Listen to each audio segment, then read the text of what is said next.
नमस्कार दोस्तों, कैसे हैं आप सब। और एंशिएंट हिस्ट्री का आज लास्ट लेक्चर स्टार्ट होगा, वो है पोस्ट गुप्ता पीरियड। ये 15 नंबर लेक्चर है। 22 क्लास में हमने मॉडर्न हिस्ट्री को अपने खत्म किया था, 15 क्लास हमारी लगी एंशिएंट हिस्ट्री में। ठीक, अब हम लोग समझेंगे कि हम लोग पहले तो पोस्ट गुप्ता पीरियड में देखने वाले क्या है। तो जब गुप्ता पीरियड कमजोर होगा, हमने कल क्या पढ़ा था, कल हमने जब पढ़ा कि भाई लास्ट में स्कंदगुप्त का ड्यूरेशन आते आते क्या होता है कि भाई हुड़ों का आक्रमण पड़ जाएगा। हुड़ों का आक्रमण पड़ जाएगा मीन्स ये पता चलता है कि स्कंदगुप्ता के ड्यूरेशन तक आर्थिक स्थिति गुप्तों की क्या होती है, बहुत कमजोर होती है, क्योंकि व्यापार वाणिज्य एवं अच्छे कॉइन्स की कमी देखने को मिलती है। तो जब गुप्ता पीरियड कमजोर होगा, डिक्लाइन होगा, तो जाहिर सी बात है ये क्या है, लेटर गुप्ता पीरियड के हम लोग कहते हैं गुप्ता पीरियड के वो शासक है जिनके बारे में कुछ हम लोग जानते नहीं, मतलब कुछ बहुत इंपॉर्टेंट चीजें इन्होंने नहीं की हैं कि हमको पढ़ना पड़े। तो ये क्या है, ये उन शासकों का क्रम है गुप्ता पीरियड के जो क्या थे, जो कमजोर शासक थे। तो अब कमजोर शासकों के अधीन तो कोई रहना नहीं चाहेगा। तो जाहिर सी बात है गुप्तों के ड्यूरेशन में जो बड़े बड़े सामंत थे, जो गवर्नर थे, वो क्या करेंगे, वो खुद को स्वतंत्र कर देंगे, वो स्वतंत्र शासन की स्थापना कर लेंगे। और जो बाह्य शक्तियां थी, यानी जो गुप्तों के इतर इंटरनल या एक्सटर्नल शक्तियां होंगी, वो क्या करेंगे, वो अपना अब सर ऊपर कर लेंगे। वो कहेंगे भैया अब हम तो अपने साम्राज्य का प्रचार करेंगे, हम स्वतंत्र व्यवहार करेंगे। परिणाम यही होगा कि लेटर गुप्ता पीरियड आएगा तो कई सारे स्वतंत्र शासक आ जाते हैं। जैसे वल्लभी वाला आप बेल्ट देखोगे तो वल्लभी आपके वेस्टर्न कोस्ट पे आपको देखने को मिलेगा। आपको वल्लभी एजुकेशन का सेंटर भी हम लोग कह सकते हैं कि वल्लभी था। इसकी तुलना बाद में नालंदा से की जाती है कि भाई नालंदा जैसे शिक्षा का केंद्र था तो वल्लभी भी शिक्षा का केंद्र था।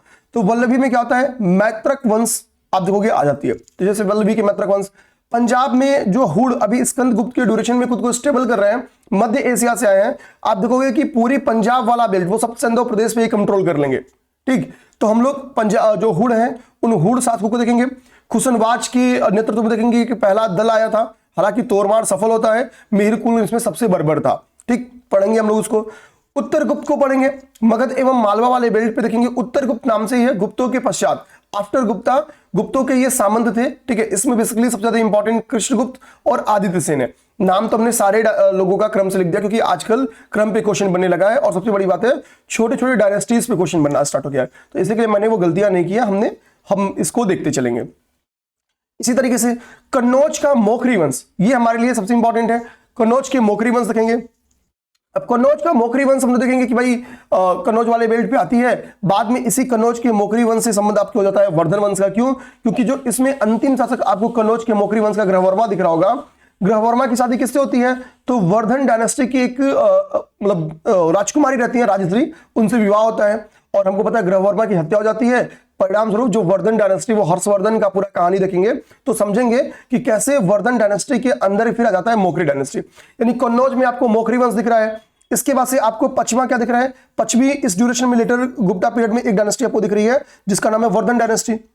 अब वर्धन डायनेस्टी समझना कि इसने एक्चुअली वर्धन डायनेस्टी की एक अच्छी बात यह थी कि नॉर्दर्न इंडिया के मैक्सिमम राजाओं को इसने हरा के और एक बड़ी अंपायर बना ली थी नॉर्दर्न इंडिया में। तो हम लोग कहें कि नॉर्दर्न इंडिया के एकमात्र शासक थे, तो कहना अच्छी बात नहीं होगी क्योंकि कुछ एरियाज इनके कंट्रोल में थे, जैसे कश्मीर वाला एरिया इनके कंट्रोल में नहीं था। ठीक, लेकिन नॉर्दर्न इंडिया के हर्षा का ड्यूरेशन, लास्ट ड्यूरेशन आते आते जब तक हर्षवर्धन की हार नहीं हुई है पुलकेशिन द्वितीय से नर्मदा के तट पे, तब तक हर्षवर्धन एक बड़ा सम्राट बन चुका है। तो युद्ध भी कर रहा है, दान भी कर रहा है, तो युद्ध की भी सहारा लेता है और अहिंसा का भी सहारा लेगा। वो कहेगा दान करो, ठीक है, युद्ध में कुछ नहीं रखा है, धन जुटाने में कोई लाभ नहीं है। हम लोग पूरी चीजों को पढ़ेंगे ध्यान से। तो हम लोग वर्धन डायनेस्टी को देखेंगे। वर्धन डायनेस्टी में यह क्षमता थी कि वो एक बड़ा साम्राज्य बन के लंबे समय तक रह सकता था। लेकिन वर्धन डायनेस्टी की जो सबसे बड़ी खूबी, खासतौर पे हर्षवर्धन की बाद में ये आ गई कि हमको लड़ाई करना है। तो युद्धों में उलझे रहने का परिणाम यह है कि भाई आप बार बार लड़ाई करोगे तो सिकंदर के भी योद्धा थक जाते हैं। तो इनको लगे भाई हम तो नॉर्दर्न इंडिया में सक्षम हो गए हैं, साउदर्न इंडिया चलते हैं। तो साउथ में एक बड़ा अंपायर था जिस अंपायर का नाम था क्या, चालुक्य।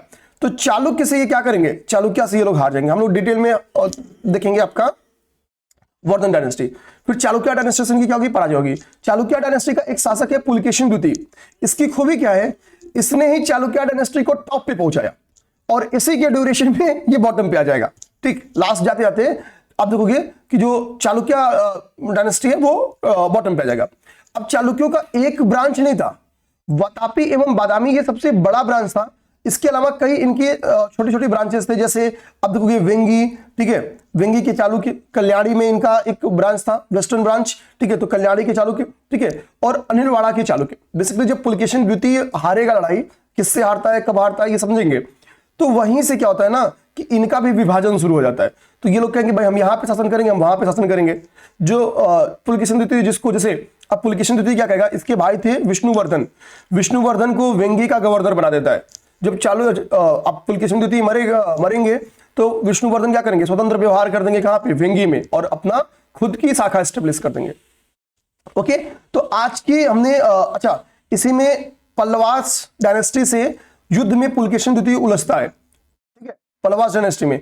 और ध्यान देना कि एक समय उलझेगा तो एक बार जीतेगा और दूसरी बार महेंद्र सिंह वर्मन इसको पराजित भी कर देगा, ठीक है। और महेंद्र सिंह वर्मन जब पराजित करेगा तो देखो इसने टाइटल क्या लिखा है, वातापी कोंडा की टाइटल धारण करता है। वातापी किसकी राजधानी थी, तो हमको पता है कि वातापी कैपिटल थी, चालुक्यों की कैपिटल थी, पुलकेशिन द्वितीय की कैपिटल थी।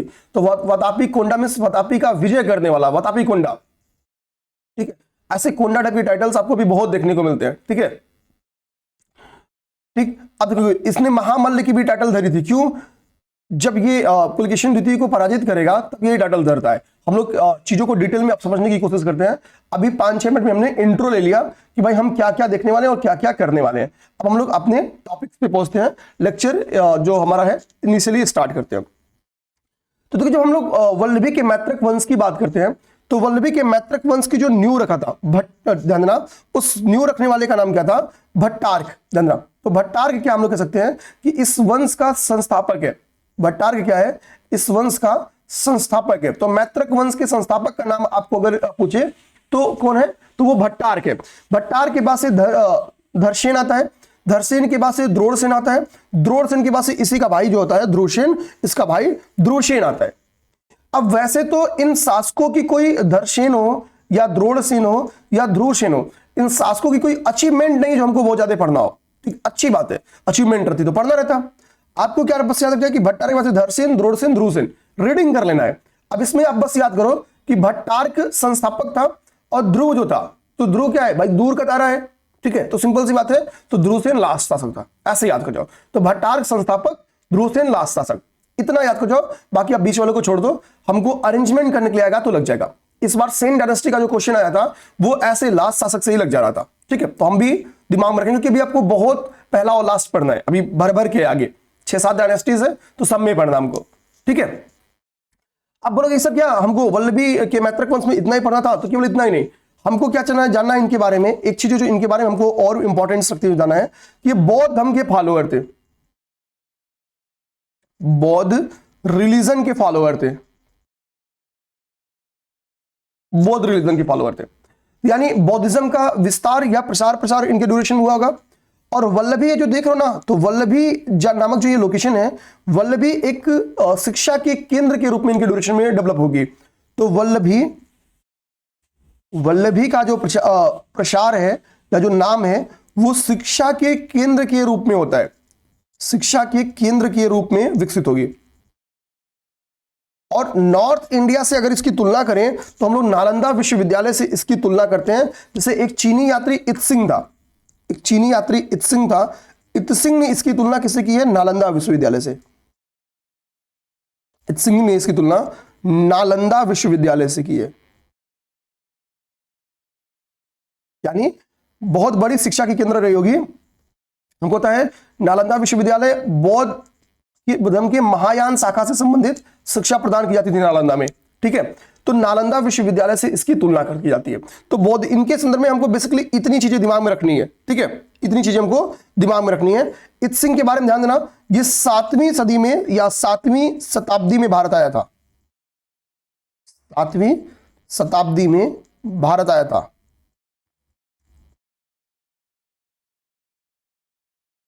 ठीक है। इत्सिंग है क्या, तो एक चीनी यात्री है, ये क्या है, चीनी यात्री। हम लोग कहते हैं ना, हमने तुमको बुद्ध दिया, तुमने हमको युद्ध दिया। तो बौद्धिज्म का प्रसार चीन में हुआ था, ठीक है, इस चीज को समझता। तो ये हमको बस वल्लभी के बारे में इतना जानना है, इसके अतिरिक्त हमको कुछ नहीं जानना है, ठीक है। यहाँ पे नालंदा विश्वविद्यालय से तुलना की गई थी, से तुलना की गई, क्योंकि बाद में नोट्स क्या पता आप लोग को ना समझ में आए। तो आप समझ के हम लोग इतनी चीजें, इसके अलावा हमको वल्लभी के संदर्भ में अतिरिक्त कुछ नहीं जानना है। अब पंजाब की हुड़ हमारे लिए बड़ा इंपॉर्टेंट है। अच्छा, हुड़ों के बारे में हमने स्कंद गुप्त के ही ड्यूरेशन से पढ़ना शुरू किया था कि हुड़ आक्रमण हो रहा है, हुड़ आक्रमण हो रहा है। तो ध्यान देना कि जो आपको एक पहला पर्सनालिटी मैंने यहां पर लिखा ना, खुसनवाज, तो खुसनवाज क्या था, खुसनवाज के नेतृत्व में ही प्रथम हुड़ आक्रमण हुआ था गुप्तों के ड्यूरेशन में। ठीक है, तो इसी के नेतृत्व में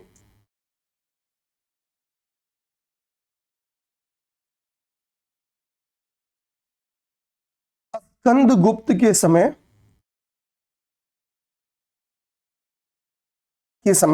प्रथम हुड़ आक्रमण होता। तो फर्स्ट जो हुड़ अटैक हुआ था वो स्कंदगुप्ता के ड्यूरेशन में हुआ था। ठीक है, स्कंदगुप्त के समय हुआ। लेकिन हमको पता है स्कंदगुप्त ने क्या किया था भाई, हुड़ आक्रमण का सफल प्रतिरोध किया था, रोक लिया था। ये अपनी उद्देश्य में सफल नहीं हुए थे। लेकिन आगे भाई गुप्ता पीरियड कमजोर हो रही है, तो तोरमाड़ दोबारा अटैक करेगा। तोरमाड़ क्या करेगा, दोबारा अटैक करेगा। तो होता जब स्कंदगुप्त की मृत्यु होगी तो इस बात की खबर जाएगी कि भाई तुमको रोकने वाला तो चला गया। ठीक, जैसे हमने क्या पढ़ा, अभी हमने छावा मूवी देखी, तो जब शिवाजी की ठीक है जब देखेंगे कि जब शिवाजी की डेथ होती है तो क्या होगा, औरंगजेब का मन बढ़ जाएगा। तो भाई समझे ना, तो होता यही है, होगा यही क्या कि भाई जब कुछ मतलब पता चलेगा कि स्कंदगुप्त नहीं है अब, तो तोरमाड़ का मन बढ़ जाएगा। वो कहेगा भाई अब ये समय है, हम गुप्तों पे क्या करते हैं, अटैक करते हैं, यानी भारत पे अटैक करते हैं। अच्छा, तोरमाड़ का एक इंस्क्रिप्शन प्राप्त हुआ है एरड़ नामक जगह से। अच्छा, और ये जो एरड़ नामक जगह है ये आपके मध्य एशिया में है। कहां पे है, मध्य एशिया में। तोरमाड़ के संदर्भ में मध्य एशिया से जो ये एरड़ नामक अभिलेख मिला है ये बहुत सारी जानकारियां देती है। एरड़ नामक जो अभिलेख मिला है ये बहुत सारी जानकारियां देती है। ये क्या कहती है, ये एक तो ये कहती है कि धन्य विष्णु तोरमाड़ के शासन काल में उसका सामंत था। तो धन्य विष्णु इसका सामंत था, एक तो ये चर्चा बनती है, धन्य विष्णु इसका सामंत था, सामंत था। इस बात की जानकारी हमको कहां से मिलेगी, तो एरड़ अभिलेख से मिलती है। ठीक है, और एक जैन ग्रंथ है, ध्यान देना, एक जैन ग्रंथ है जिसका नाम है ठीक है कुवल माया। कुवल माया ये क्या है, तो कुवल माया एक जैन ग्रंथ है, पेपर में आ भी सकता है, एक जैन ग्रंथ है। ये भी क्या करती है कि तोरमाड़ के संदर्भ में कुछ जानकारियां देती है। ये कहती है कि तोरमाड़ ने क्या किया था कि चिनाब नदी के पास एक लोकेशन था चंद्रभागा, उसे अपने मतलब चिनाब नदी के पास, बेसिकली चंद्रभागा चिनाब नदी को कहते थे, यहां पे गलती हुई है, चंद्रभागा चिनाब नदी को कहते थे। तो चिनाब नदी के पास एक लोकेशन था पवैया, पवैया, वहां पे क्या है इसने अपना कैपिटल बनाया था। यानी ये कुवल माया कहती है कि पवैया नामक लोकेशन कहां पे था, ये चिनाब नदी के तट पे, चिनाब नदी के तट पर, तट पर। तो पवैया क्या हुआ, पवैया इसकी क्या थी, कैपिटल थी, इसकी राजधानी थी। इस बात की जानकारी हमको किससे मिलती है, तो इस बात की जानकारी हमको मिलती है बेसिकली आपके तोरमाड़ से। तो इसका मतलब क्या निकला कि पंजाब वाले बेल्ट पे अब धीरे धीरे कंट्रोल किसका स्टेब्लिश हो रहा स्टार्ट हो गया, तो तोरमाड़ का, यानी हुड़ों का। तो पवैया क्या थी, इसकी कैपिटल थी। हालांकि इसकी कैपिटल के ऊपर बहुत सारी जानकारियां मिलती हैं, कुछ लोग कहते हैं कि सियालकोट भी इनकी कैपिटल थी। ठीक है, तो ऐसी जानकारियां मिलती रहती हैं, फिर हमको उससे नहीं मतलब है, हम आगे चलते हैं। अब तोरमाड़ क्या करेगा, अपने जीते जीते क्या करेगा, मिहिर कुल को दे देगा कि भाई अब हमारा अगला जो शासक होगा वो कौन होगा, मिहिर कुल। मिहिर कुल इसमें कुछ अच्छा कुछ सोर्सेस क्या कहेंगे, कुछ सोर्सेस कहेंगे भाई कि एक बहुत बड़ा योद्धा था। ठीक है, सीधी सी बात है कि ये अपने आप को क्या कहता था, पृथ्वी का स्वामी कहता था। ग्वालियर लेख में इसने स्वयं को पृथ्वी का स्वामी कहा है, मिहिर कुल ने पृथ्वी का स्वामी कहा है। तो होता क्या कि जब कोई लड़ाई लड़ेगा, विजय प्राप्त करेगा, तो कहेगा भाई कि हम ही तो सब कुछ है। ये कहां जो कहता है, तो ग्वालियर लेख में, ग्वालियर लेख में क्या होता है कि मिहिर कुल स्वयं को पृथ्वी का स्वामी कह बैठता है। और मिहिर कुल के बारे में जानना, कल्हड़ ने कहा है कि इसको विनाश के देवता के रूप में इसकी पहचान की है। कल्हड़ ने क्या किया है, विनाश के देवता के रूप में इसकी पहचान, विनाश के देवता के रूप में इसकी पहचान की है, देवता के रूप में। ठीक है, यानी एक बर्बर शासक रहा होगा। ठीक है, एक क्या रहा होगा, ये बर्बर शासक रहा होगा। इससे पता चलता है कि क्रूर शासक रहा होगा, बर्बर शासक रहा होगा। ठीक है, ये चीज हमको जानकारी मिल गई। ठीक, अच्छा मिहिरकुल इतना ही नहीं, यशोधर्मन से ये पराजित हुआ था, ये भी चीज हमको दिमाग में रखना चाहिए कि इसकी पराजय किससे हुई थी, तो यशोधर्मन से इसकी पराजय हुई थी। यशोधर्मन से मिहिरकुल पराजित हुआ था, पराजित हुआ। तो ये हो गई बेसिकली जो हुड़ों के बारे में हमको जाना था, तो इतनी चीजें हमको जाना था। एक तो यहां पे हमने देख लिया, दूसरी जानकारी मिहिरकुल के बारे में यहां देख ली, इसने स्वयं को पृथ्वी का स्वामी का ये देख लिया। तो 3 फैक्ट्स हमने मिहिरकुल के बारे में समझ लिया। ठीक है, तो हमने पंजाब के हुड़ों के बारे में समझ लिया बेसिकली। अच्छा, हुड़ों के बारे में एक जानकारी ये मिलती है कि भाई ये क्या थे, ये शैव मतानुयायी माने जाते हैं। क्या माने जाते हैं कि ये शैव धर्म के फॉलोवर थे।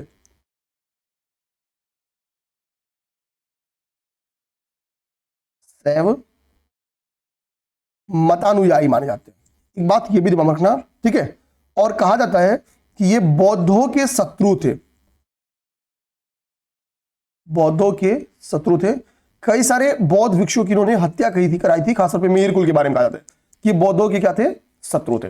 तो बौद्ध धर्म के पतन के कारण हम लोग लिखते हैं, तो हम ये लिखते हैं कि हुड़ों के द्वारा, ठीक है, मतलब इनके एज अ शत्रु ट्रीट किया जाना, इनकी बहुत ज्यादा हत्याएं की गई, इनके जो स्ट्रक्चर्स उसको तोड़े गए, तो बौद्धों के शत्रु थे। तो ये बात आ गई। ठीक है, यहां से हम लोग समझ गए।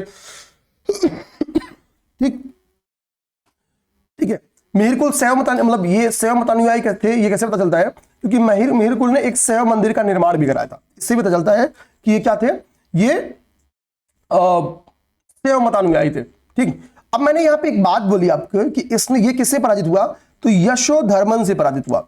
तो यशोधर्मन कहां का शासक था, तो यशोधर्मन मालवा का शासक था। यही समझना मेरी बात भाई, यशोधर्मन कहां का शासक था, तो ये मालवा का शासक हुआ करता था, मालवा का शासक था, मालवा का शासक था। और एकमात्र इसकी यही उपलब्धि भी है। क्या उपलब्धि है कि इसने हुड़ों को पराजित किया। और इस बात की हमको जानकारी कहां से मिलती है, तो इस बात की जानकारी हमको मंदसौर अभिलेख से मिलती है, मंदसौर इंस्क्रिप्शन से मिलेगी या प्रशस्ति से मिलती है। मंदसौर प्रशस्ति हमको इस बात की जानकारी देती है कि जो मिहिरकुल था वो मालवा के शासक यशोधर्मन से पराजित हुआ था, मालवा के शासक यशोधर्मन से पराजित हुआ था। और यही इसकी महानतम उपलब्धि है। यशोधर्मन के बारे में अगर आपको पास का स्पेस हो तो लिखना, इसने अपने आप को नराधिपति की टाइटल लिया था। क्या टाइटल लिया था, तो नराधिपति, नर मतलब पुरुषों में अधिपति था, पुरुषों में उत्तम था, समझ जाओ। तो यशोधर्मन ने नराधिपति की टाइटल लिया था। ये हमको क्या जानकारी मिलती है मंदसौर प्रशस्ति से कि भाई इसने हुड़ों को पराजित किया। और किस हुड़ शासक, तो मिहिरकुल को। ये बातें हमने समझ लिया। अब हम लोग देखेंगे कि समय के साथ क्या होता है, जब गुप्ता पीरियड कमजोर होगा, जब गुप्ता पीरियड कमजोर होता है तो भाई लेटर गुप्ता पीरियड में जो हमको पढ़ना होता है, ठीक है, बाद के ड्यूरेशन में हमको पढ़ना होता है, तो राजवंश का, जब गुप्त राजवंश का विघटन होगा तो उसी का एक सामंत था जिसका नाम था कृष्णगुप्त। तो कृष्णगुप्त क्या करेगा कि भाई एक स्वतंत्र व्यवहार मगध एवं मालवा वाले बेल्ट में स्वतंत्र व्यवहार करेगा। और कृष्णगुप्त के स्वतंत्र व्यवहार वाले इस ड्यूरेशन में, इस क्षेत्र में हम जिस वंश को के नाम से जानते हैं, मतलब मगध और मालवा के बेल्ट में, उसको हम लोग उत्तर गुप्त के नाम से जानते हैं। इसलिए चूंकि गुप्तों की शाखा थी, इसके लिए हम लोग इसको उत्तर गुप्त वंश के नाम से भी जानते हैं। ठीक है, क्योंकि ये क्या है, गुप्त वंश से ही अलग हुए हैं। तो परवर्ती वंश, कहीं कहीं इनका नाम परवर्ती गुप्त भी मिलता है, यानी बाद के जो गुप्त थे उनके नाम से भी मिलता है। ठीक है, अब यहां पे हमने क्या देख लिया, कृष्णगुप्त। तो हमने क्या बताया कि भाई कि ये इनके सामंत थे, इन्होंने स्वतंत्र व्यवहार कर लिया। तो अगर हम लोग बोले कि मगध एवं मालवा के उत्तर गुप्त वंश का संस्थापक कौन था, तो वो कृष्णगुप्त था। ये क्या हो गया, संस्थापक हो गया। तो कृष्णगुप्त क्या हुआ, कृष्णगुप्त इस वंश का संस्थापक हो गया। और इसके बाद फिर अगली बारी आती है हर्षगुप्ता की, फिर हर्ष के बाद से जीवित आ जाएंगे, जीवित के बाद से कुमार गुप्ता आ जाएंगे, फिर दामोदर गुप्ता आ जाएंगे, फिर आपके कौन आ जाएंगे, महासेन गुप्ता, फिर माधव गुप्ता और लास्ट में आदित्य। अब ये बीच वाले जो पर्सनालिटी मेरे भाई ना, ये पेपर में आए नहीं है, आप कभी देखना ये पेपर में आए नहीं है, लेकिन आदित्य सेन इसमें इंपॉर्टेंट है। आदित्य सेन लगभग समझो कि इनका अंतिम शासकों की तरफ जा रहा है। ठीक है, लास्ट रूलर्स में है। आदित्य सेन के बारे में कुछ कुछ जानकारियां मिलती हैं, जैसे एक अभिलेख है जिसका नाम है मंदर लेख। तो मंदर लेख से हमको क्या आदित्य सेन के बारे में जानकारी मिलती है, और जानकारी ये मिलती है कि इसने 3 अश्वमेध यज्ञ किया था। इसने 3 अश्वमेध यज्ञ किया। यज्ञ किया था।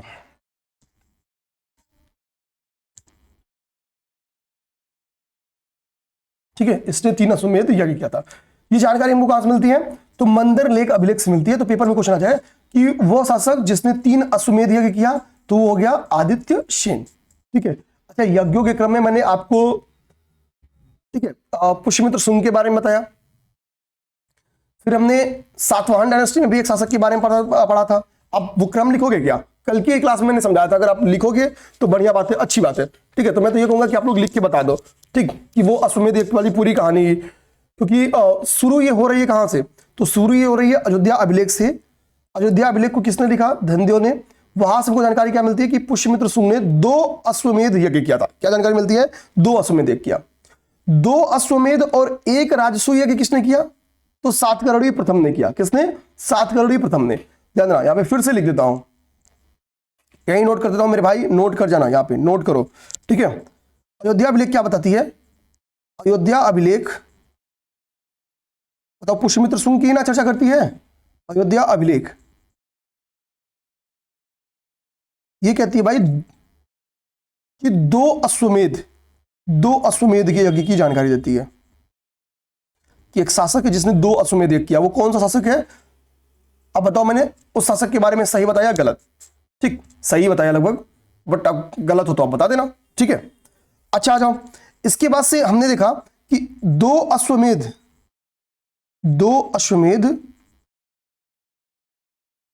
और 1 राजसूय, ये किसने किया? तो सातकर्णी प्रथम ने।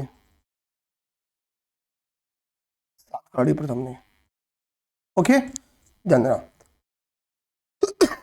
और 3 अश्वमेध किसने किया? तो आदित्य सेन ने।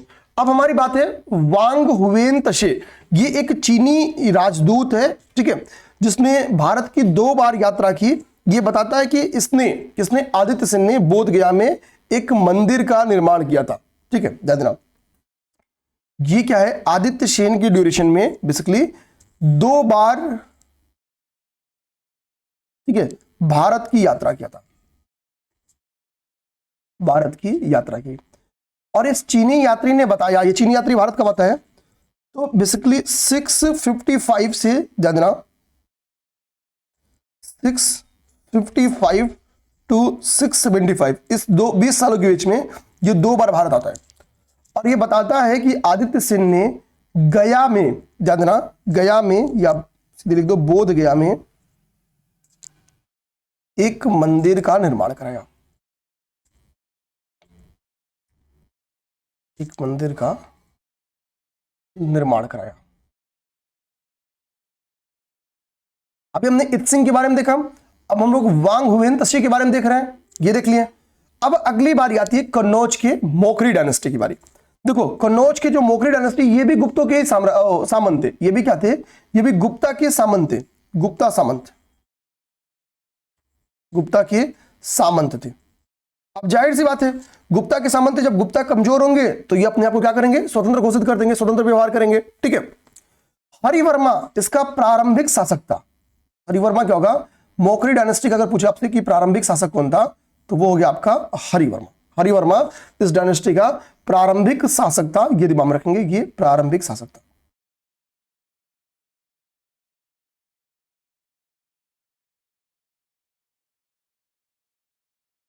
इसके बाद से क्रम आदित्य वर्मा, ईश्वर वर्मा, ईशान वर्मा, सर्व वर्मा, अवंती वर्मा, ग्रह वर्मा, ये समझ जाना। अवंती वर्मा की पुत्र का नाम क्या था? ग्रह वर्मा था। ठीक, तो हरिवर्मा से स्टार्ट हो रहा है और कहां चला? फिर आदित्य, फिर ईश्वर, फिर ईशान, फिर सर्व, फिर अवंती, फिर ग्रह। ये एक बार ऑर्डर जरूर दिमाग में रखना। ठीक है, अब आप बोलोगे जो सर रेड आपकी हो, ये क्या इम्पा है? तो हमको हरिवर्मा के बारे में पढ़ना है, थोड़ा सा इंपॉर्टेंट ईश्वर वर्मा है, थोड़ा सा इंपॉर्टेंट सर्व वर्मा है। अवंती वर्मा के इंपॉर्टेंस यही है कि अवंती वर्मा ही शासक था जब ग्रह वर्मा की शादी वर्धन डायनेस्टी में होती है। यानी वर्धन वंश से जब वैवाहिक संबंध स्थापित होता है तो वो ग्रह वर्मा नहीं करता है, उसके पिताजी ही कर देते हैं शादी ग्रह वर्मा की। अब समझो ईश्वर वर्मा हमको क्यों इंपॉर्टेंट है, समझो। ईश्वर वर्मा।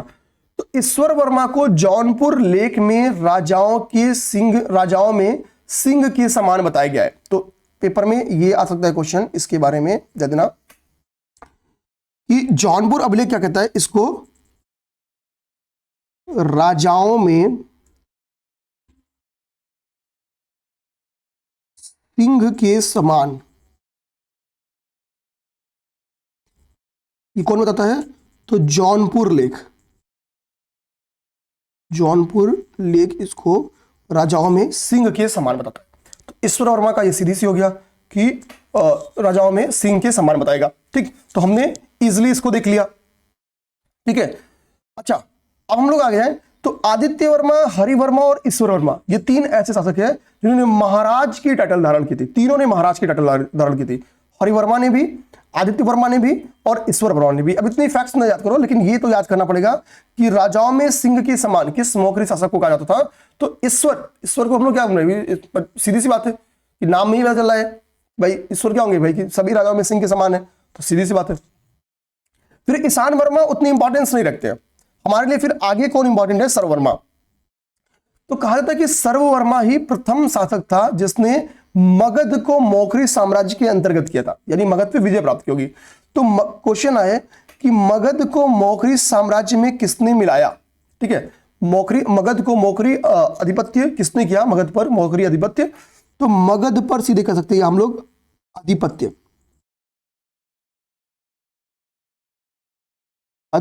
यानी कंट्रोल। मगध पर आधिपत्य किसने स्टेब्लिश किया, तो सर्ववर्मा ने। ये हमारे लिए इंपॉर्टेंट हो गया, सर्ववर्मा। ठीक, अब ध्यान देना, आगे बारी आती है आपकी सर्ववर्मा के बाद से अवंती वर्मा।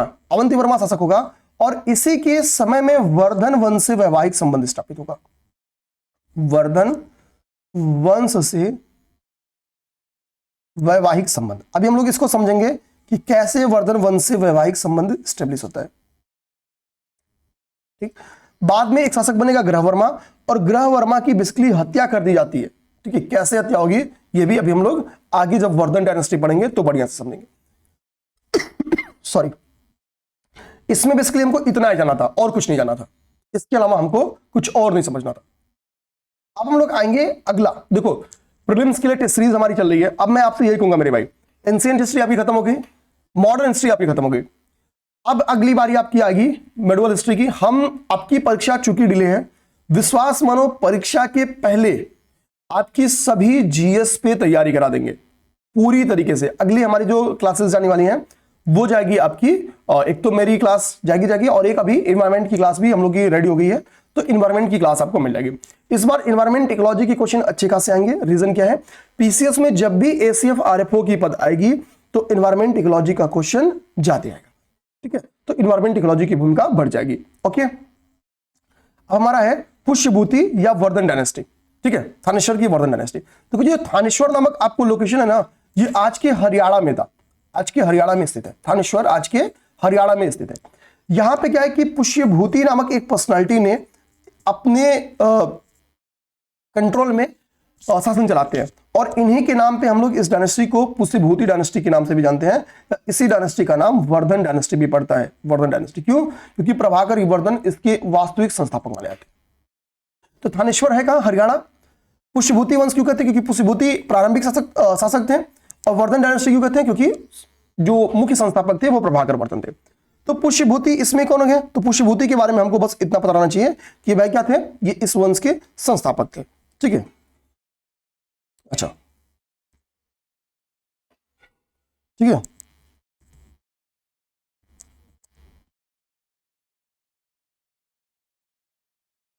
ठीक, संस्थापक। आगे जब हर्षा का ड्यूरेशन आएगा तो हर्ष के राज दरबार में वाणभट्ट रहते थे, और वाणभट्ट ने हर्षचरित की रचना की है। अक्सर क्या करेगा, हर्षचरित को आपको हर्ष से मैच करा देगा, लेकिन हर्षचरित देखो, वाणभट्ट हर्ष के दरबार में रहते थे और हर्ष के ऊपर उन्होंने हर्षचरित लिखा है। ठीक, और ये सारी जानकारियां मैक्सिमम जो वर्धन डायनेस्टी की जानकारियां हैं वो हमको हर्षचरित से ही मिलती हैं। देखो, तो संस्थापक थे प्रभाकर वर्धन, क्या करेंगे, ये स्वतंत्र व्यवहार करेंगे, ये स्वतंत्र शासक थे। ठीक, प्रथम स्वतंत्र शासक बनेंगे। ये क्या होंगे, प्रथम स्वतंत्र शासक होंगे। ठीक, प्रभाकर वर्धन के बारे में आपको बस प्रीलिम्स के लिए इतना जानना है कि इनकी 3 औलादें थी, जो बुक्स में उनको मिलता है कि 3 औलादें थी। राज्यवर्धन उनके बड़े बेटे थे, हर्षवर्धन उनके छोटे बेटे थे, और राजश्री उनकी एक बेटी थी। तो राज्यवर्धन बड़े बेटे, और हर्ष के दिमाग में रखना कि हर्ष का राजकाज में मन नहीं लगता था, मतलब ये राजा, इनको पता भी था भाई कि ज्येष्ठ पुत्र का सिद्धांत लगेगा तो राज्यवर्धन बनेंगे, और हमारा तो भाई फिर हमको राज्य तो हमको मिलना भी नहीं है, तो हमको इनका इंटरेस्ट भी नहीं था, इनका इनिशियली हर्ष का इंटरेस्ट नहीं था। तो होगा क्या, अभी हमने हुड देखा, तो पैरेलल में हुड क्या कर रहे हैं भाई, ये हरियाणा में है और हुड कहां पे, पंजाब में। तो यानी वेस्टर्न जो इनकी बाउंड्री लग रही है किससे लग रही है, हुडों के साथ लग रही है। तो हुड क्या करते हैं, बार बार अटैक करेंगे। राज्यवर्धन एक हम लोग कह सकते हैं कुशल सेनापति थे, कुशल सेनापति थे। इसके ड्यूरेशन में तो प्रभाकर वर्धन पिता के नेतृत्व में। तो जब हुडों का पश्चिम से अटैक होगा भाई, हरियाणा में ये और पंजाब में हुड, तो जब अटैक होता है हुडों का तो होगा क्या, भेजा जाएगा एक दल, किसके नेतृत्व में, राज्यवर्धन के नेतृत्व में, कि भाई जाओ हुडों को पराजित करो। कहा था कि इस वक्त प्रभाकर वर्धन एक गंभीर बीमारी से ग्रसित थे, एक गंभीर बीमारी से पीड़ित थे, बीमारी से पीड़ित थे, और इसी के लिए इन्होंने कहा, मतलब इस युद्ध में पार्टिसिपेट भी नहीं किया था। ठीक है, राज्यवर्धन का ठीक है पिताजी मैं जा रहा हूं, मैं निपटा के आता हूं। ठीक, राज्यवर्धन योग्य थे, बहुत ही योग्य थे, तो जाते भी है, और लगभग ये हुडों से लड़ाई मतलब जीतते भी है, लगभग जीतते हैं, अभी लड़ाई चली रहती है। तभी इनको इस बात का संदेश मिल जाता है कि आपके पिता प्रभाकर वर्धन अब नहीं रहे, और लड़ाई को बीच में छोड़ के राज्यवर्धन कहां आते हैं, अपने पिता के पास आएंगे, जो कि अब जीवित अवस्था में नहीं थे।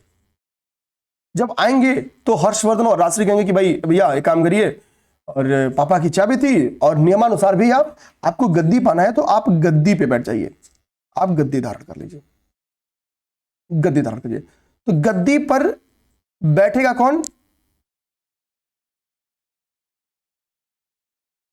राज्यवर्धन।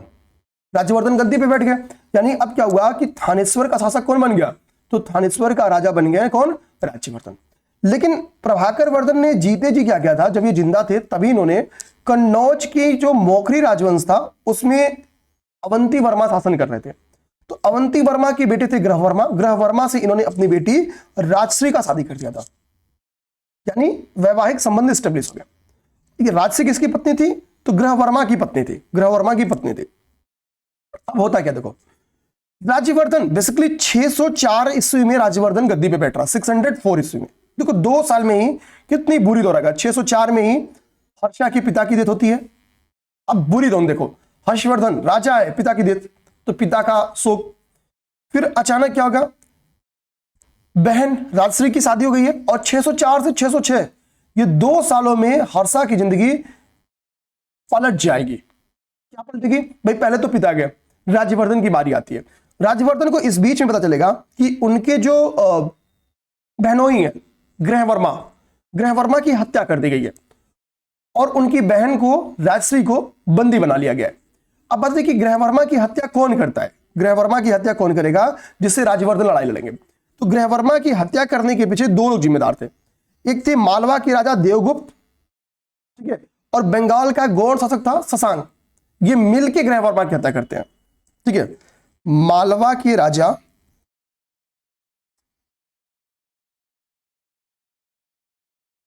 देवगुप्त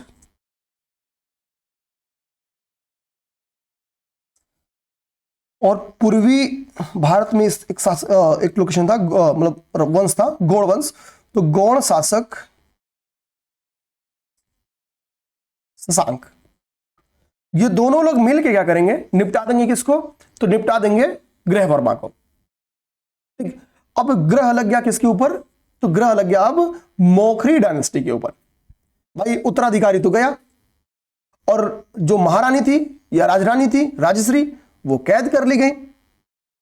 अब होगा क्या, राज्यवर्धन को जैसे ही खबर मिलेगी वो जाएगा मालवा के राजा देवगुप्त के पास, इनको निपटा देगा। कहा जाता है, कुछ सोर्स बताते हैं कि राज्यवर्धन लड़ाई करके इनको निपटा देगा, इनकी हत्या कर देगा, इनको निपटा देता है। तो बेसिकली बदला तो ले लिया ना, भाई अपने बहनोई की हत्या का बदला क्या करता है कि देवगुप्त को पराजित किया और उसकी हत्या करके ले लेता है। लेकिन कहा जाता है कि एक गौड़ शासक शशांक था, शशांक ने छल पूर्वक क्या किया, छल पूर्वक हत्या कर दी किसकी, राज्यवर्धन की। ठीक है,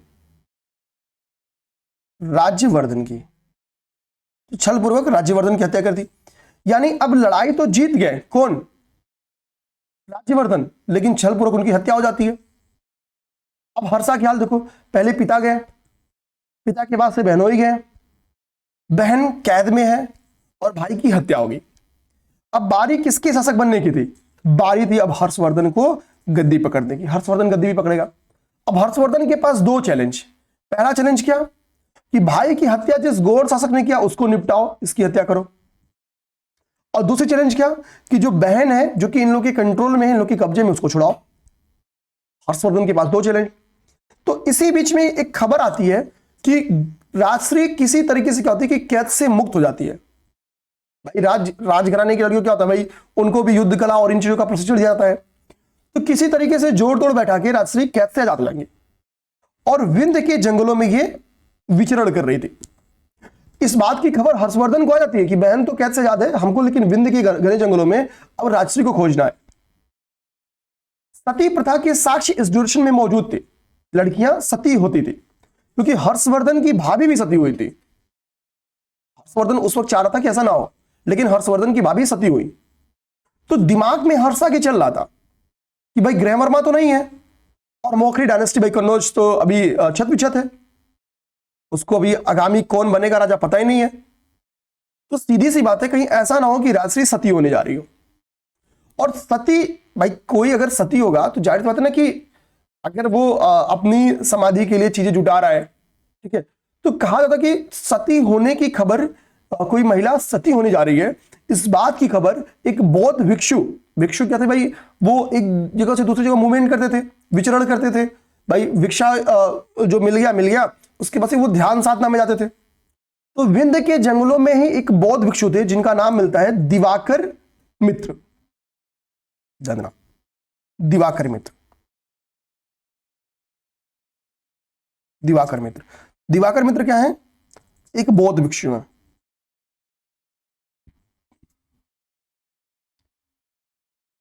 तो खोजते खोजते कहा जाता है कि अचानक दिवाकर मित्र से मुलाकात हो जाती है किसकी, हर्षवर्धन की। तो हर्षवर्धन पूछेंगे दिवाकर मित्र से कि भाई आपने किसी महिला को देखा है क्या। दिवाकर मित्र बोलेंगे कि नहीं महिला तो ऐसा कुछ नहीं है, लेकिन एक महिला मिली थी जो सती होने की तैयारी कर रही है। मुझे नहीं पता कि वो राजश्री है या कौन है, लेकिन भाई आप जाओ आगे, यहाँ पे लोकेशन बताएंगे कि फला जगह पे एक महिला खुद की सती होने की तैयारी कर रही है, तो आप जाके देख लो कहीं वो आपकी बहन तो नहीं। हर्षवर्धन के दिमाग में जाएगा भाई नियमानुसार तो यही है, राजश्री ही हो सकती है जो खुद को सती कर रही हो। और सती होने के पहले ही क्या होता है, हर्षवर्धन राजश्री के पास पहुंच जाते हैं। राजश्री अपने भाई को देखती हैं और हर्षवर्धन मनाने में सक्षम हो जाते हैं कि बहन तुम मत सती बनो, ठीक है, हम तुमको गद्दी देते हैं, तुमको मौखरी वंश की महारानी बनाते हैं, हम ज्वाइंट कैपिटल स्टेब्लिश करेंगे, तुम वहां से मौखरी वंश की शासिका बनना, शासन चलाना, और हम यहां से अपने वर्धन डायनेस्टी की शासन चलाएंगे। हम ज्वाइंट राजा बनेंगे। राजा हम कहां करेंगे, तो हम वर्धन डायनेस्टी की और आप मौखरी वंश की। बहुत कुछ समझाने के बाद राजश्री इस बात को मान भी जाएंगी और कहा जाता है कि राजश्री मौखरी वंश की शासिका बनती हैं किसके संरक्षण में, तो अपने भाई हर्षवर्धन के संरक्षण में। और भाई आप समझो कि बौद्ध भिक्षु की वजह से क्या हुआ, इनकी बहन बच गई। तो कहा जाता है कि यहीं से बौद्धिज्म की तरफ झुकाव, बौद्ध धर्म की तरफ किसका हो जाएगा झुकाव, बौद्ध धर्म की तरफ हर्ष का झुकाव हो जाएगा, हर्ष का झुकाव। क्योंकि पहले माना जाता है कि हर्ष शैव धर्म का पूजक था, बाद में क्या होता है वो बौद्धिज्म का पूजक हो जाता है। तो अब समझ गए कि कैसे बौद्धिज्म की तरफ झुकाव हो गया। अब भाई हर्षवर्धन शासक बन गया, तो शासक बनेगा हर्षवर्धन, तो पहला क्या किया, पहला भाई अब वो गौड़ शासक को हरा रहा है, ठीक है, और किसको हरा रहा है, मालवा जीत रहा है। तो होता क्या है कि लगभग पूरा नॉर्दर्न इंडिया धीरे धीरे क्या करेगा, पहले हर्षा जीत लेगा, बोलेगा अब जीतना ही है तो काम करो पूरा नॉर्दर्न इंडिया जीत लो, ठीक है। तो पूरा का पूरा क्या करेगा, नॉर्दर्न इंडिया जीत लेगा, पूरी नॉर्दर्न इंडिया पे इसकी पकड़ हो जाएगी, जितने भी एरियाज रहते हैं सब पे कंट्रोल कर लेगा। तो जब ये क्या करेगा कि बेसिकली अब जिस नॉर्दर्न इंडिया के जिन 5 राज्यों को ये जीतता है, ठीक है, उसमें आपका पंजाब का नाम आता है, ठीक है, इसमें आपका पंजाब का नाम आता है, पंजाब को इसने अपने कंट्रोल में लिया। अच्छा, कन्नौज में इनकी बहन थी, तो सिंपल की बात है कि भाई कन्नौज भी इनके कंट्रोल में अगर हम लोग बोल लें तो दो बात नहीं हुई, क्योंकि आगे जो शासक आते हैं वो मोखरी वंश के रहते हैं, सॉरी वर्धन वंश के रहते हैं, जो कन्नौज पे शासन करते हैं, ठीक। तो पंजाब, फिर कन्नौज, इधर कन्नौज का भी शासन स्टेब्लिश हो गया, ठीक है। इसके अलावा हम आगे बात करें तो गौड़ शासक को हराते हैं बंगाल में, ठीक है। तो जैसे कि गौड़ जो साम्राज्य था यानी बंगाल बेसिकली, वो भी इनके कंट्रोल में आ जाता है, ठीक है। शशांक को भी तो ये पराजित करते हैं, तो इसके बाद से गौड़ साम्राज्य भी कंट्रोल में आ जाता है। फिर क्या है, बिहार में थोड़ा जो मिथिला वाला बेल्ट है वो भी जीत लेते हैं, और उड़ीसा भी ये जीत लेते हैं। तो हम लोग कह सकते हैं कि बेसिकली कर्क रेखा के ऊपर लगभग पूरी तरीके से इनके द्वारा विजय कर ली जाएगी। अब विजय कर लेंगे तो एक बड़ा साम्राज्य स्टेब्लिश हो गया, तो ये केंद्रीकृत शासन व्यवस्था स्टेब्लिश करेंगे। साम्राज्य को इनके द्वारा कई सारे प्रांतों में यानी भुक्तियों में, प्रांत को भुक्ति कहते थे, भुक्तियों में डिवाइड किया जाएगा। तो साम्राज्य का विभाजन यहां से हम लोग देख लेते हैं कैसा था। साम्राज्य का विभाजन, यहीं से हम लोग एडमिनिस्ट्रेशन भी समझ ले रहे हैं तुरंत का तुरंत। साम्राज्य का विभाजन देख लो। भुक्ति को फिर कई सारे जिलों यानी विषयों में डिवाइड किया जाता था। विषयों को यानी जिलों को तहसील में यानी पाठक बोलते थे, उसको पाठकों में डिवाइड किया जाता था, ठीक है। यही देखो, भुक्ति और विषय का डिवीजन आपको एंशिएंट में और भी जगह मिला है, लेकिन तहसील को पाठक कहते थे, यहां मिला है। और ग्राम सबसे छोटी प्रशासनिक यूनिट थी। ग्राम का जो मुखिया था उसको ग्राम छपटलिक कहते थे, ग्राम छपटलिक के नाम से जानते थे। तो ये साम्राज्य का विभाजन हो गया, ठीक है, साम्राज्य का विभाजन हो गया। अच्छा, एक अगर पेपर में आ जाए कि बेसिकली जो शासन व्यवस्था थी, अब हर्ष क्या करा, युद्धों में उलझा है। तो जो भी कोई भी युद्ध में अगर उलझेगा, किसी भी ड्यूरेशन में अगर वार्स ज्यादा हो रहे हैं, युद्ध लड़ाइयां ज्यादा हो रही है, तो उसका एक निगेटिव इंपैक्ट क्या पड़ेगा कि उस ड्यूरेशन में ट्रेड यानी व्यापार वाणिज्य क्या हो जाएगा, बहुत ज्यादा गिर जाएगा। और ट्रेड गिर जाएगा मतलब क्या होगी, मतलब आर्थिक स्थिति चरमरा जाएगी, ठीक। तो फिर आप अपना काम क्या करते हो, जैसे मान लो कि कोई किसी को अपनी बेटी की शादी करनी है, उसके पास ये नहीं है, पैसे नहीं है, तो वो क्या करेगा, जमीन बेच के करेगा। यही हाल समझना। तो भूमि अनुदान का सिस्टम स्टेब्लिश किया जाता है शासन चलाने के लिए कि भाई हम लैंड ग्रांट देते हैं। जैसे ये अपने ऑफिसर्स को वेतन की जगह, वेजेस की जगह, वेतन की जगह क्या करेंगे, वेतन की जगह लैंड ग्रांट देना स्टार्ट करेंगे, चाहे वो पुरोहित हो चाहे वो सैनिक हो। तो भाई आप जब लैंड ग्रांट देना स्टार्ट करते हो तनख्वाह के रूप में, तो कई सारे सामंतों को आप जन्म दे रहे हो। निशांत के पास 200 बीघे जमीन हो जाएगा, तो निशांत अपने क्षेत्र के छोटे मोटे राजा है, तो सामंत, और सामंत अक्सर जो पावरफुल बन जाएगा तो आप कमजोर बनोगे तो स्वतंत्र व्यवहार करते हैं। अभी हमने तुरंत पढ़ा कई सारे सामंत ने स्वतंत्र व्यवहार करके राजवंश स्टेब्लिश कर लिया। तो यानी क्या होगा कि भूमि अनुदान ने बेसिकली क्या किया, कई नए सामंतों को जन्म दिया। सामंत तो समझ जाओ मनबड़ किस्म के होंगे, ये इकोनॉमिकली और आर्मी रूप से पावरफुल होते थे, को जन्म दिया। ये लूप होल माना जाता है, भूमि अनुदान एक लूप होल माना जाता है किसके ड्यूरेशन में, हर्षा के ड्यूरेशन का। और इन्होंने जो राजकीय आय थी उसको 4 भाग में बांटा, और उसका केवल एक भाग राजकीय मतलब व्यय के लिए जाता था, मतलब राज्य के व्यय के लिए केवल एक हिस्सा।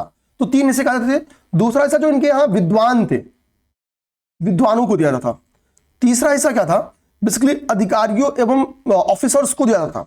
और चौथा हिस्सा ये धार्मिक कार्यों में खत्म करते थे। तो लैंड ग्रांट्स बहुत ज्यादा थी, ये एक कमजोरी भी मानी जाती है। कुछ अगर हम लोग ऑफिसर्स का नाम देखें तो यहां पे अवंती नामक एक अधिकारी था, अवंती नामक एक अधिकारी की चर्चा मिलती है। और जो अवंती नामक ये अधिकारी था, ये आपके युद्ध एवं शांति का अधिकारी था। गुप्तों में युद्ध एवं शांति का अधिकारी बताओ,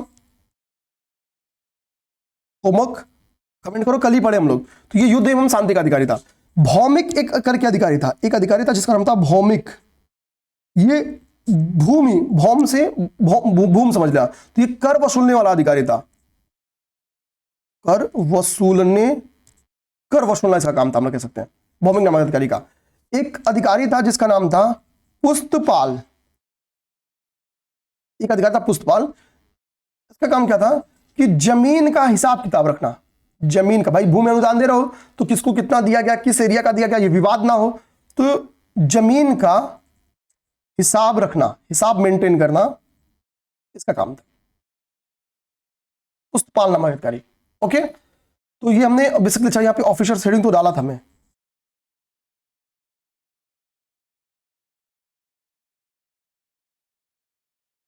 यहां लिख देते हैं, और ये पुस्तपालनामा अधिकारी यहां लिख देते हैं। ठीक है, तो ऑफिसर्स में ये एक ऑफिसर हो गया, ये दूसरा अधिकारी हो गया, ये तीसरा अधिकारी हो गया। हम लोग मतलब और भी इनके जुडिशरी को भी देख सकते हैं, सब देख सकते हैं, लेकिन पेपर में क्वेश्चन नहीं आता है। ठीक है, पेपर में क्वेश्चन अभी ये भी नहीं आया, लेकिन ठीक है देख लिए। चीन के साथ कहा जाता है कि इसने अच्छे संबंध बनाए, जैसे इनके समकालीन जो चीनी शासक थे उनका नाम था टी आंग। तो चीन हर्षवर्धन का समकालीन चीनी शासक का नाम पेपर में पूछे तो नाम था ची आंग, समकालीन शासक था। ठीक है, कहता कि इसके दरबार में, चियांग के दरबार में 3 दूत मंडल भेजे गए थे, 3 दूत मंडल भेजे गए थे। 3 दूत मंडल किसने भी थे, तो हर्षवर्धन ने 3 दूत मंडल भेजे थे इसके लिए।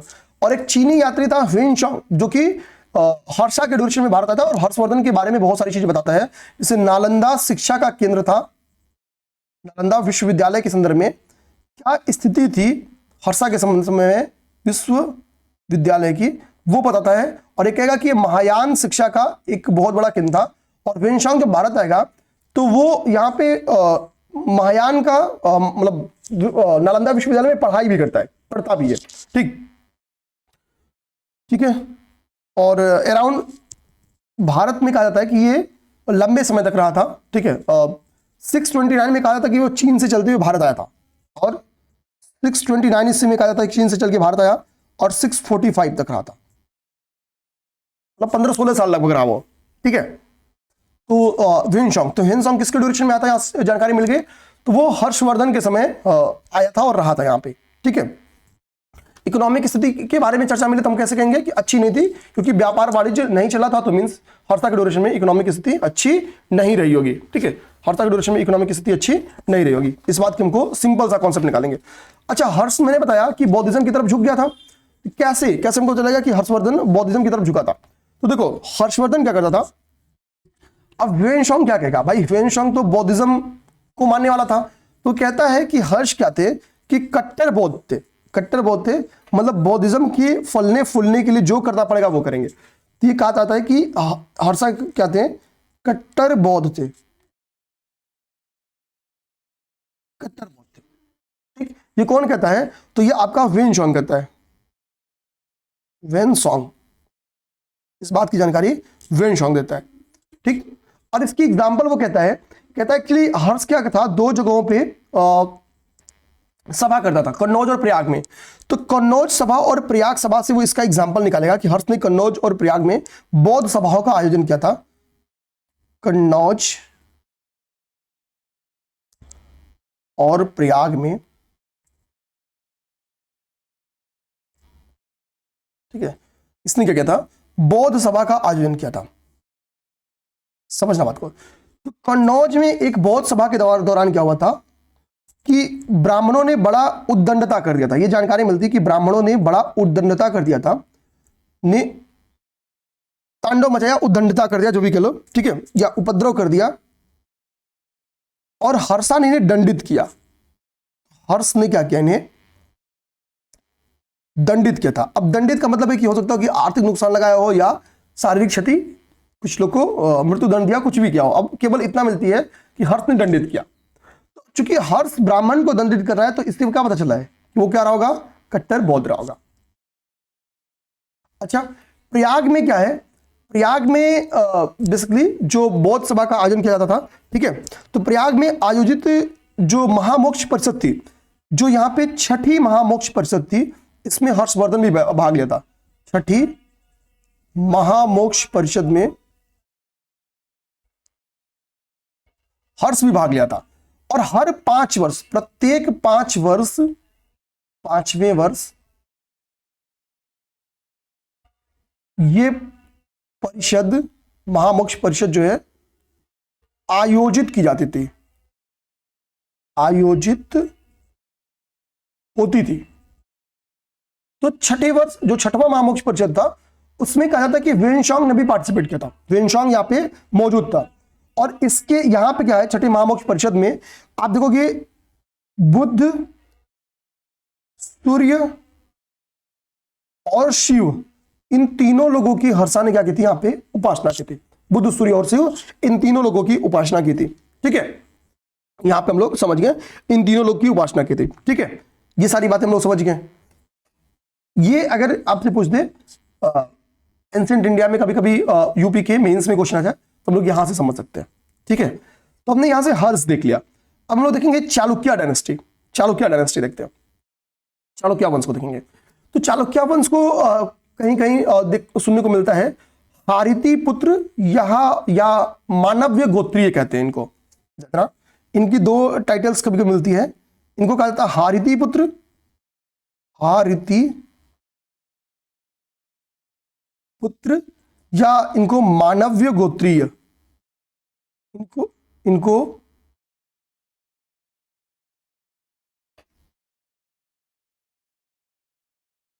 कहा जाता था। ठीक है, कहा जाता था। तो हारिति पुत्र हो गया और मानव्य गोत्री, ये दो टाइटल्स इनको दिए जाते थे। चालुक्यों की 4 शाखाएं थी, 4 ब्रांचेस थी। एक उनको हम लोग कहते हैं, उनमें से जो पहली ब्रांच थी, जो सबसे अच्छी ब्रांच थी वो, या सबसे प्रभावी ब्रांच थी, वो थी वातापी या बादामी की चालुक्य। तो वातापी जो लोकेशन था आपको देखने को मिलेगा बेसिकली थोड़ा सा हम लोग कह सकते हैं कि साउथ वाले बेल्ट में, थोड़ा सा मतलब पूर्णतः साउथ भी नहीं जाएंगे, वेस्टर्न जो कोस्टल एरियाज हो उसके बगल में आपको देखने को मिलेगा वातापी या बादामी। ठीक है, उसके एरियाज को इन्होंने कंट्रोल करते हुए क्या किया, एक वंश की नींव रखी जिसको हम कहते हैं वातापी के चालुक्य। और जिसने इस वंश की नींव रखी थी वो थे जयसिंह। जयसिंह, तो जयसिंह क्या थे, चालुक्य वंश के इसी के लिए संस्थापक माने जाते हैं। ये कौन थे, तो ये संस्थापक थे, संस्थापक थे। और वातापी क्या थी, इनकी कैपिटल थी, कैपिटल थी, वातापी कैपिटल थी, संस्थापक थे। इसी वंश का अगला शासक होते हैं पुलकेशिन प्रथम। पुलकेशिन प्रथम को बेसिकली वास्तविक न्यू कहा जाता है जो है, वो पुलकेशिन प्रथम ने डाली। कैपिटल वातापी को पुलकेशिन प्रथम ने ही बनाया। इसके पुत्र का नाम था कीर्तिवर्मन प्रथम, ध्यान देना। ठीक है, कीर्तिवर्मन प्रथम ने बहुत सारे लोगों से, जैसे कदम्बों से लड़ाई लड़ी, कोंकण के जो मौर्य थे उनसे लड़ाई लड़ी, विजय प्राप्त किया। ठीक है, कार्नुलों को युद्ध में हराया, यानी पुत्रों ने इनके युद्ध को बार बार जीता और क्षेत्र में वृद्धि की, बेसिकली क्षेत्र में वृद्धि की। तो पुलकेशिन प्रथम को कहा जाता है कि वास्तविक संस्थापक माना जाता है, वास्तविक संस्थापक। क्यों, तो बेसिकली एक कैपिटल बना के एक राज्य की स्टेब्लिशमेंट किया कि पुलकेशिन प्रथम ने किया। और इसके ड्यूरेशन में कई सारे युद्ध हुए जिसकी वजह से पड़ोसी राज्यों पे कंट्रोल स्टेब्लिश किया गया, साम्राज्य का विस्तार हुआ। हालांकि जो सबसे महान शासक आता है वो पुलकेशिन द्वितीय आता है, सबसे महान जो शासक होता है वो पुलकेशिन द्वितीय होता है। पुलकेशिन प्रथम और द्वितीय के बीच में मंगलेश नामक एक शासक बनता है, लेकिन इसके बारे में कुछ उतनी जानकारी हमको मिलती नहीं है। बीच में ये मंगलेश आता है, कुछ जानकारी मिलती नहीं। ठीक है, मंगलेश का था, कीर्तिवर्मन का भाई था, यानी पुलकेशिन का पुत्र था। ठीक है, पुलकेशिन द्वितीय सबसे योग्य शासक कोई था, अगर सर्वाधिक शक्तिशाली एवं योग्य शासक, सर्वाधिक शक्तिशाली एवं योग्य शासक, सर्वाधिक शक्तिशाली, ठीक है, एवं योग्य, वो कौन था, तो वो पुलकेशिन द्वितीय था। पुलकेशिन द्वितीय के बारे में समझना बात को कि इसने कई सारी एरियाज को जीता और जीत के छोड़ा नहीं, जीत के उनको अपने में मिला लिया। जैसे इसने कदम्ब पे टोटली कंट्रोल कर लिया, कदम्बों पे टोटली कंट्रोल कर लिया। ठीक है, ध्यान देना, इसने कोंकण के मौर्यों को पराजित किया और इनके ऊपर टोटली कंट्रोल कर लिया। वेंगी को पराजित किया और इनके ऊपर टोटली कंट्रोल कर लिया। तो साम्राज्य का असली विस्तार विजय करके किसने किया, विजय करके पुलकेशिन द्वितीय ने किया। ठीक है, पुलकेशिन द्वितीय ने किया। अब देखो साउथ में पुलकेशिन द्वितीय के नेतृत्व में क्या हो रहा है, चालुक्य बढ़ रहे हैं। ठीक है, और ऐसे समझो कि ये ठीक है, एक सेकेंड बस, हेलो, आप ही लोग की क्लास अपलोड करने के लिए था कि सर देर हो रहा है, क्लास अपलोड करिए, अभी तो बचा हुआ भाई। तो मान लो ये नर्मदा रिवर है, तो नर्मदा रिवर के ऊपर हर्षा है और हर्षवर्धन साउथ में कंट्रोल करना चाह रहा है, और नीचे चालुक्य है, चालुक्य ऊपर, और यहां साउथ में पल्लवास है। यहां पे साउथ में क्या है? पल्लवास है। ठीक, इधर अब समझना। तो होगा क्या, इनको इधर से चैलेंज मिलेगा, तो यहां भी इन दोनों लोग के बीच में युद्ध होगा। किसके किसके बीच? चालुक्य और पल्लवों के बीच में। और यहां पे नर्मदा नदी के तट पे हर्षा और पुलकेशिन द्वितीय के बीच में भी युद्ध होगा। भाई तीनों अपने आप को एक से बढ़ के एक धुरंधर समझते हैं। ऊपर वर्धन डायनेस्टी, बीच में चालुक्य और नीचे पल्लवा। तो पहले नर्मदा नदी के तट पे एक लड़ाई होती है पुलकेशिन द्वितीय और हर्षा के बीच में, जिसमें हर्षवर्धन की पराजय हो जाती है, और यही से माना जाता है कि अब वर्धन डायनेस्टी का प्रसार रुक जाता है। तो चूंकि वर्धन वंश के शासक हर्षवर्धन को किसने हराया? तो पुलकेशिन द्वितीय ने हराया था। यह भी अपने दिमाग में रखेंगे। और इस उपलक्ष्य में परमेश्वर की टाइटल ली जाती है, परमेश्वर की उपाधि लेंगे। किसको हरा के? हर्षा की पराजय के बाद, हर्षा की पराजय के बाद, हर्षा को हराने के बाद क्या करेंगे? ये परमेश्वर की टाइटल लेंगे। ठीक है, ध्यान देना। फिर अब इनके दिमाग में आ जाएगा कि नीचे पल्लवास हैं, लाओ पल्लवों पे भिड़ जाए, पल्लवों को निपटा दे। तो एक पल्लव शासक, यहां पे ध्यान देना, एक पल्लव वंश का जो संस्थापक था वो बप्पदेव था। ध्यान देना, पहले ध्यान से समझना जो पल्लव वंश के बारे में। तो पल्लव वंश का जो संस्थापक था वो कौन था? बप्पदेव था। ठीक है, इसके बाद से सिंहवर्मन आता है, सिंह विष्णु आता है, लेकिन कुछ बहुत खास सिंहवर्मन या सिंह विष्णु ने नहीं किया है। ठीक है, ध्यान देना, सिंह विष्णु ने अवनी सिंह नामक एक उपाधि धारण की थी। सिंह विष्णु ने अवनी सिंह नामक एक उपाधि धारण की थी, ये दिमाग में रखेंगे आप लोग। अवनी सिंह नामक एक उपाधि धारण की थी, टाइटल था ये। ठीक है, अवनी सिंह नामक इसने एक उपाधि धरी थी, ध्यान देना। और सिंह विष्णु के दरबार में क्या थे? महाकवि भारवी निवास करते थे।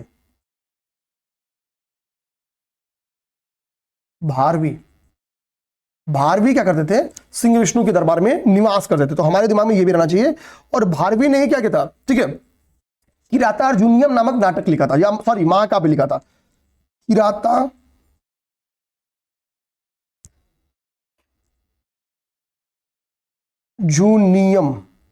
किरात और अर्जुन, अर्जुनियम होता है कि ना, शंकर जी भगवान शंकर कहते हैं किरात अवतार लेते हैं, और अर्जुन से एक लड़ाई होती है जब पाशुपतास्त्र पाने के लिए अर्जुन तप करते हैं। तो उसकी जानकारी हमको मिलती है यहां से। तो महाकाव्य है ये क्या है? महाकाव्य है। ठीक है, और इस महाकाव्य की रचना सिंह विष्णु के ड्यूरेशन में हुई थी। यानी भारवी किसके दरबार में रहते थे? तो सिंह विष्णु के दरबार में रहते थे। इसी वंश का आगे शासक होता है महेंद्र वर्मन। महेंद्र वर्मन को मत विलास, विचित्र चित्र या गुड़धर की उपाधि इसने ली थी। इसने पुल्ललूर विजय की थी। और मत विलास प्रहसन नामक इसने एक, हम लोग कह सकते हैं कि मत विलास प्रहसन नामक इसने एक नाटक लिखा था। मत विलास प्रहसन क्या था? तो एक नाटक था। मत विलास इसकी टाइटल पे थी। तो टाइटल क्या थी? मत विलास, विचित्र चित्र, गुड़धर, ये इसकी टाइटल थी। पुल्ललूर विजय इसने की थी, और मत विलास प्रहसन नामक एक नाटक इसने रचना की थी। तो ये महेंद्र वर्मन क्या है आप समझ जाओ, यानी पल्लव डायनेस्टी का एक शासक था, और महेंद्र वर्मन से लड़ाई होती किसकी? पुलकेशिन द्वितीय की। तो यहां से हो गया महेंद्र वर्मन वर्सेस पुलकेशिन द्वितीय। ओके, महेंद्र वर्मन वर्सेस पुलकेशिन द्वितीय। इस लड़ाई में इनिशियली कहा जाता है, महेंद्र वर्मन वर्सेस पुलकेशिन द्वितीय की लड़ाई में इनिशियली कहा जाता है कि भाई की संघर्ष में जीत लिया था संघर्ष को किसने? पुलकेशिन द्वितीय ने। लेकिन होता क्या है कि कैपिटल की रक्षा करने में महेंद्र वर्मन सफल हो जाता है, लेकिन उत्तरी पल्लवों पे कंट्रोल नहीं पालेगा। उत्तरी पल्लव वंश के भाग पे, पल्लव राज्य पर कब्जा हो भी जाता है। कैपिटल पे कब्जा नहीं होता है, लेकिन कुछ राज्यों में पुलकेशिन द्वितीय का कब्जा हो जाएगा। फिर पुलकेशिन द्वितीय जब कैपिटल पे कब्जा नहीं कर पाएगा तो इसको लगेगा भाई रहा नहीं जाएगा, फिर क्या कहेगा कि हम दोबारा अटैक करेंगे। और जब ये दोबारा अटैक करता है तो अब अगला शासक कौन रहता है? नरसिंह वर्मन प्रथम रहता है। इसको किस टाइटल से जानते हैं? वातापी कोंडा के नाम से जानते हैं। वातापी कोंडा की टाइटल दिया था। वातापी मतलब, वातापी किसकी कैपिटल? तो चालुक्यों की जो शाखा है, मतलब वातापी के चालुक्य जो है उनकी शाखा है, जिसका हेड कौन है? तो पुलकेशिन द्वितीय है। यानी इसके ड्यूरेशन में वातापी विजय हुई थी। नरसिंह वर्मन के ड्यूरेशन में वातापी की विजय किया। तो जब ये दूसरी बार ये फर्स्ट टाइम लड़ाई हो रही है और ये सेकेंड टाइम लड़ाई हो रही है, सेकेंड टाइम लड़ाई हो रही है। तो जब सेकेंड टाइम लड़ाई हो रही है तो कौन है, नरसिंह वर्मन प्रथम है, नरसिंह वर्मन प्रथम वर्सेस P2 यानी पुलकेशिन द्वितीय होता है। इसमें नरसिंह वर्मन क्या होगा, विजयी हो जाएगा और ये निपट जाएंगे, हार जाएंगे। आगे तो ये हो गई बेसिकली वातापी के चालुक्यों की पूरी कहानी। इससे ज्यादा हमको कुछ जानना नहीं है, छोड़ो, ठीक है। हम समझ लेंगे कि एक्चुअली क्या था। यहाँ पे वेंगी के चालुक्य दिख रहे हो, तो वेंगी पे हमने देखा था कि कंट्रोल किसने एस्टेब्लिश किया था, जीता था तो पुलकेशिन द्वितीय ने, और विष्णुवर्धन को वेंगी का क्या बनाया था, गवर्नर। कौन, तो पुलकेशिन द्वितीय इसको बना दिया था। लेकिन जब पुलकेशिन द्वितीय मरेगा तो क्या होगा, विष्णुवर्धन यहाँ पे स्वतंत्र व्यवहार कर देगा, स्वतंत्र व्यवहार स्टेब्लिश कर देगा। यानी क्या है, वेंगी के चालुक्यों का जो संस्थापक बनेगा वो विष्णुवर्धन बनेगा। इसी का अगला जो अंतिम शासक बनता है विजयादित्य सप्तम। बीच में कई सारे शासक है, हमको याद नहीं करना है। ये अंतिम शासक था वेंगी वंश का, हमको बस ये याद रखना है, अंतिम शासक था, अंतिम शासक। अब देखेंगे इसकी जो तीसरी, ये चार शाखाएं थी तो दो शाखा हमने पढ़ लिया, तीसरी शाखा पढ़ते हैं वो कल्याणी के पश्चिमी चालुक्य। कल्याणी के हम लोग पश्चिमी चालुक्यों के बारे में पढ़ते हैं। तो कल्याणी के जो पश्चिमी चालुक्य है, इस वंश का जो संस्थापक था वो भीम प्रथम था, ठीक है, भीम प्रथम था, संस्थापक था, ठीक है। इससे आगे चल के क्या होता है, एक शासक आता है जिसका नाम है तैलभ द्वितीय। तैलभ द्वितीय क्या करेगा, मान्य खेत को अपनी कैपिटल बनाएगा। ये क्या करता है, मान्य खेत को अपनी राजधानी बनाएगा, ठीक है। तैलभ द्वितीय क्या करेगा, मान्य खेत को अपनी राजधानी बनाएगा। आगे चल के एक शासक आता है सोमेश्वर प्रथम इसी वंश का, ठीक है। ये एक चोल राजा की हत्या भी करता है, ठीक है। चोल राजाधिराज की इसके द्वारा हत्या की जाती है, चोल राजाधिराज की हत्या कर देता है, ये चोल राजाधिराज की हत्या कर देगा, ठीक है। और सोमेश्वर प्रथम ने ही क्या करेगा कि मान्य खेत से जो कैपिटल है, मान्य खेत से जो कैपिटल कभी मान्य खेत थी उसको चेंज करके कहां भेज देगा, कल्याणी भेज देगा, कल्याणी भेज देगा। तो यानी यहां पे क्या हो रहा है, राजधानी परिवर्तन हो रहा है, राजधानी परिवर्तन हो रहा है। इसके अलावा हमको बहुत कुछ जानने की जरूरत नहीं है, हम यहां पे छोड़ देते हैं, ठीक है। इसी तरह से आगे एक शासक आता है, उसका नाम है सोमेश्वर तृतीय। ये मानसोल्लास ग्रंथ की नींव रखता है, ठीक है। यहां पे चाहो तो लिख दो। आगे इसी तरीके से एक शासक आता है सोमेश्वर थर्ड। ये एक ग्रंथ का रचना करता है जिसका नाम है मानसोल्लास, मानस और उल्लास हो गया मानसोल्लास। इस ग्रंथ की रचना करेगा, रचना करेगा, ठीक है। ये चीज दिमाग में रख लेना आप लोग, ठीक। और सोमेश्वर चतुर्थ इस वंश का कल्याणी के चालुक्य के चतुर्थ होता है, वो अंतिम शासक होता है। अब हम लोग देखेंगे अनिलवाड़ के चालुक्य, जिसको हम लोग सोलंकी वंश के नाम से भी जानते हैं, ठीक है। इस वंश की नींव कौन रखेगा, तो इस वंश की नींव रखेगा भूवड़। तो भूवड़ इस वंश का क्या था, प्रथम शासक था। आगे एक शासक आता है जिसका नाम रहता है मूलराज द्वितीय, ठीक है। मूलराज द्वितीय क्या होती है कि बेसिकली वास्तविक संस्थापक मूलराज द्वितीय को अनिलवाड़ के चालुक्य माना जाता है। यह माना जाता है कि इसने क्या की थी, अनिलवाड़ को अपनी कैपिटल बनाई थी। तो कैपिटल बनने का मतलब है कि राज्य संपूर्ण राज्य हो गया। अनिलवाड़ा को राजधानी बनाई इसने, अनिलवाड़ा को राजधानी बनाई, ओके, अनिलवाड़ा को राजधानी बनाई। आगे इसी में एक शासक आता है, उसका नाम है भीम प्रथम। भीम प्रथम ने आबू में दिलवाड़ा जैन मंदिर की नींव रखी। इसके बारे में पेपर में क्वेश्चन आता है, आबू में दिलवाड़ा, ये पेपर में आया वो क्वेश्चन है, दिलवाड़ा जैन मंदिर की इसके द्वारा नींव रखी जाती है, जैन मंदिर की नींव रखी, यानी इसकी निर्माण करा जाएगा, ठीक है। ध्यान देना, इसी के समय ध्यान देना महमूद गजनवी आता है, महमूद गजनवी। और इसी के समय महमूद गजनवी क्या करेगा, गुजरात में सोमनाथ मंदिर की लूटपाट करेगा, सोमनाथ मंदिर में लूटपाट करता है, ओके। ध्यान देना, आगे इसी वंश में एक शासक आता है कुमारपाल। ध्यान देना, ये जाहिर सी बात है कि यहाँ पे अहिलवाड़ा में जैन मंदिर बनाया जा रहा है, जिसने जैनिज्म को अपनाया था। ये पूर्णतया क्या करेगा, जैन धर्म को अपना लेगा, इसने जैन धर्म को अपनाया। ठीक है, और जैन धर्म क्या करेगा, जीव हिंसा और मद्यपान पे रोक लगाता है, तो ये भी क्या करेगा, जीव हिंसा और नशा करने में यानी मद्यपान, इस पे क्या करेगा, रोक लगा देगा, भाई नहीं कर सकते हो। आगे इसी वंश का एक शासक आता है, उसका नाम है मूलराज द्वितीय। मूलराज द्वितीय के समय क्या है, एमजी यानी मोहम्मद गोरी, लिख दो भाई, एमजी क्यों लिखते हैं, मोहम्मद गोरी। ठीक है, 1178 में क्या करता है, आक्रमण करता है और हार जाएगा। कौन, मोहम्मद गोरी हार जाएगा, मूलराज विजयी होते हैं, हार जाएगा। ठीक है, इस तरीके से हम लोग का जो एंशिएंट हिस्ट्री था, यहां से समझिए ना, अब मोहम्मद गोरी का नाम आ रहा है। अभी इसी में आगे चल के 1195 में कुतुबुद्दीन ऐबक ने गुजरात पे लड़ाई करेगा और अनिलवाड़ पे विजय प्राप्त कर लेगा। तो अब हमको कुतुबुद्दीन ऐबक का नाम आ रहा है, ठीक है, हमको मोहम्मद गोरी का नाम आ रहा है, तो सिंपल सी बात है कि अब मेडोवल पीरियड स्टार्ट हो गया। तो यहां से हमारा था एंशिएंट पीरियड जो कि पूर्णतया हम लोग का खत्म हो जाता है। ठीक है, अच्छा, नरसिंहवर्मन प्रथम के बारे में बहुत सारी चीजें जो हमने बोल दिया, समझा दिया, लिखा नहीं, खैर कोई जरूरत नहीं था, तो जितना कर लिया हम लोग, बस उतना ही जरूरत था और कुछ भी नहीं जरूरत था। तो नेक्स्ट क्लास अब हमारी स्टार्ट होगी, वो होगी मेडोवल हिस्ट्री। मेडोवल हिस्ट्री में थोड़ा टाइम लग सकता है, बट 10 से 12 क्लास मेडोवल हिस्ट्री की भी लगेगी। अब ये 60 क्लास लगभग एंशिएंट और मेडोवल मिला के मुझे लगता है हम लोग 60 नहीं 55 क्लास के करीब में हमारा होगा। इस 55 क्लास को जब भी कभी हिस्ट्री पढ़ के जाना, इसको करके जाना, पूरा विश्वास रखो इसके बाहर चीजें नहीं जाएंगी, जितना डिटेल में करा दिया। 55 क्लास समझ गए ना, कि मैं फॉर्मेटिंग बना के लाया हूं तब 55 क्लास हुआ, इसको लिख के पढ़ता तो कम से कम 70 से 80 घंटे निकल जाते, इससे ज्यादा कोई क्या ही पड़ेगा। ठीक, तो वीडियो अच्छी लगी तो प्लीज लाइक कमेंट जरूर करना। मिलते हैं नेक्स्ट क्लास में। जय हिंद, जय भारत।